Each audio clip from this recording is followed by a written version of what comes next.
Here we are at Retropalooza at the Esports Stadium in Arlington, Texas. We got the VIP early access and were let in as the doors opened 30 minutes earlier than the general public.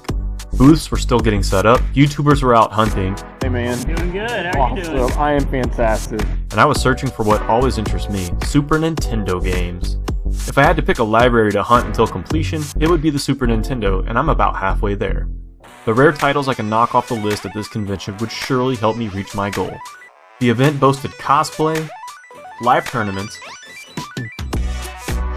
an entire section of playable arcade cabinets, and multiple meet and greets with notable game industry and YouTube celebs.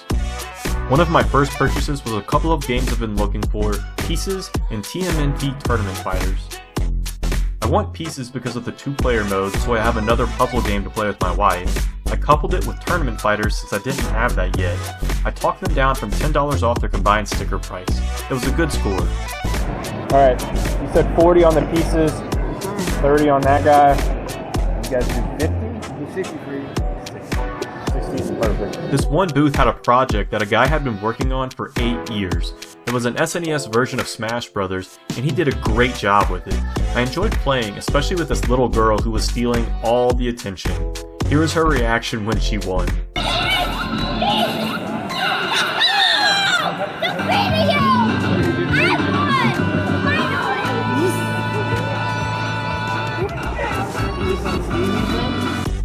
There were plenty of rare sightings throughout the weekend.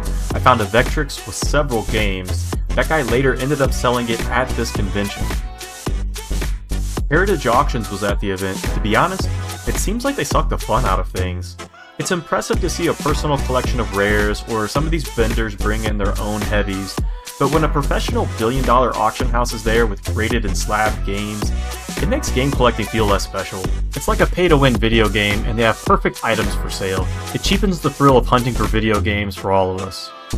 Anyways, they had some cool games, and it was worth a gander. I personally think this guy put them to shame.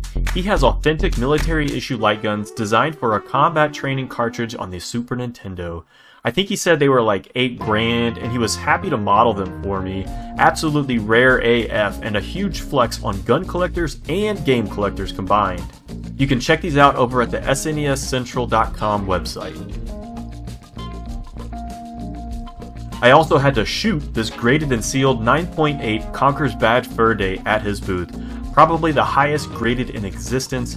Price tag, $10,000. Day 2 of the convention was a little quieter, and some vendors were running low on stock.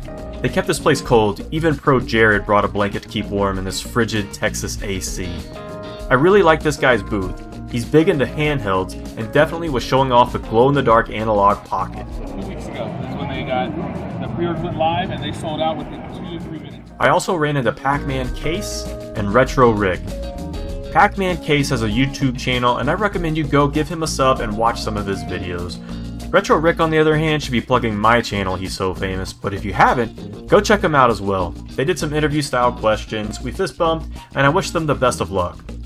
I don't care. Alright, brothers. Gavin, Yeah. good luck. Thank you guys. Yeah, Happy hunting. Thank you. Yeah, Appreciate yeah. it. Finally, my best purchase of the event, I found a good copy of Sonic Blastman 2, Legend of the Mystical Ninja, and Uncharted Waters New Horizons. Sticker price $405, I got them for $340. This event was really fun, lots of great collections and items for sale, a really good mix of vendors, and fun celebs out and about on the floor. Now, here's some B-roll footage of my favorite rare retro sightings.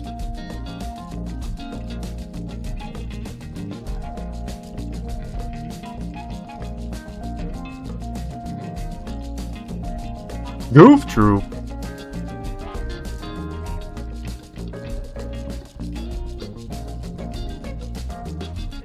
Look at this haul. You came prepared, bro. Yeah, I did.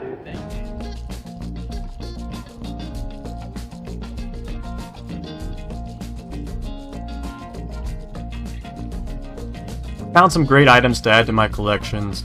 Marvel vs. Capcom 2 for the PS2, some classy GameCube games, and plenty of SNES cartridges. I want to thank everybody for watching. Please hit that like and subscribe button if you haven't already, and I will see you in the next.